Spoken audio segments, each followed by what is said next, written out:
Hey guys, welcome back to another quick command block discovery. I know you guys have had a lot of them recently.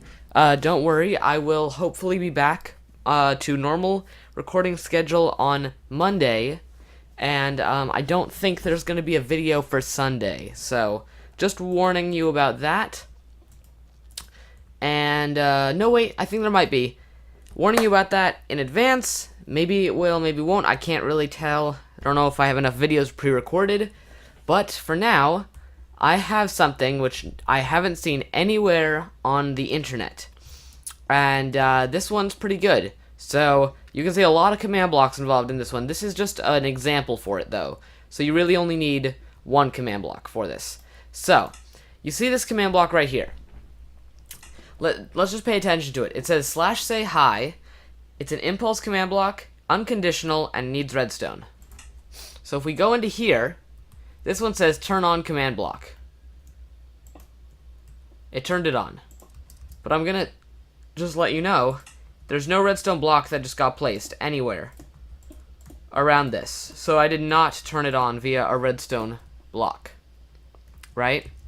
If I go ahead and click turn off command block right here, I turned it off. Now if I turn it back on, let me give you a good view so you can see everywhere. No redstone block was placed. None. So, the way this works is pretty simple. If I have this right here, unconditional and needs redstone, if it needs redstone, whenever I place a redstone block here, it'll run, right? And then if I place a redstone block here, though, it also runs, because this is doing block data on this command block and making it so that it's automatic. So if I look into here, it now says always active over here. Which if I click this one, it now says needs redstone. And if I click this one, always active. So, this is a pretty cool trick that you can use in command lines. And you're wondering how could this be useful? And I'm going to let you know. In pretty much every single one command creation, there's a bunch of these. So, it'll go here. This command, by the way, will be in the description. This is just X, Y, and Z coordinates. And then auto:1b and auto:0b. This needs redstone. This 0 needs redstone. 1 is always active. This one's the third command block, which I'm gonna get to in a second. But an example of what this can be used in is this kind of thing. So if I'm here, right, and all these command blocks are testing to see whether I'm in range, and when they are, they're gonna set off this repeating command block in the middle, because this one right here is changing this guy's block data to auto. And you see how it needs redstone right now. When I walk here, didn't test this beforehand. I was hoping it would work. Found hydrogen vacuum.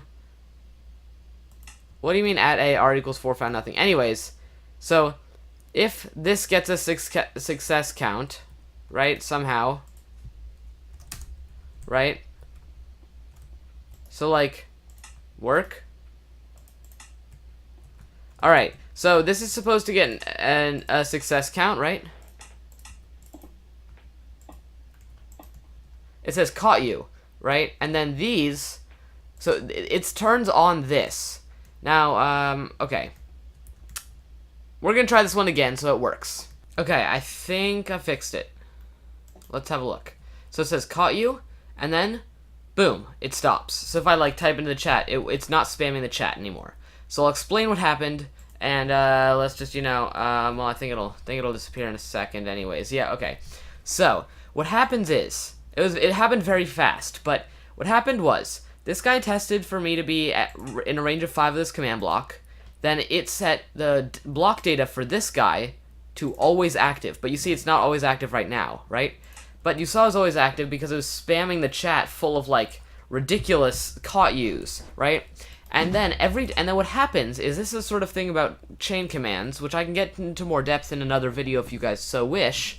But basically, if you have this, and then you have a test for, if you have a command line and you put a repeating command block in the command line as conditional and always active, then when this runs successfully, this will start running, right? If this is a test for, then it'll immediately start running, and then it'll go without the rest of these. So like, say this runs, and this is not conditional, but it is always active, then what happens is this runs, then this and the rest of the line after it starts running over and over and over and over and over and over and over forever.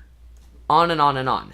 Now, this means that you can't stop it, right? Unless you use my trick of going back over here, here, you use Blockdata and put it back to needs redstone so it can't run. Boom. Now, this condenses your commands down a lot, because the other option would be to have this one block forward and then just put a redstone block here and activate the command block, or even put the redstone block here, and then you still have to remove it. So this makes it much more compact, because you don't need this space right here in the air, and it's much better. So that is a good use for the Blockdata auto 0b command. Now finally, this is a little teeny thing, which is that you can actually set command blocks. You see how it's conditional? If I snag a repeating command block and throw it down, it's unconditional automatically, no matter how many times I do it. The difference is, you see how there's like a little difference in the texture, right? No matter how many times I do it, never gonna get a conditional command block. This one has in the thing, it says setblock Minecraft repeating command block conditional equals true. Boom. All you have to do is you add the conditional equals true onto the beginning, and all of a sudden you have a conditional command block you've set. That is also a trick you can use in your only one commands.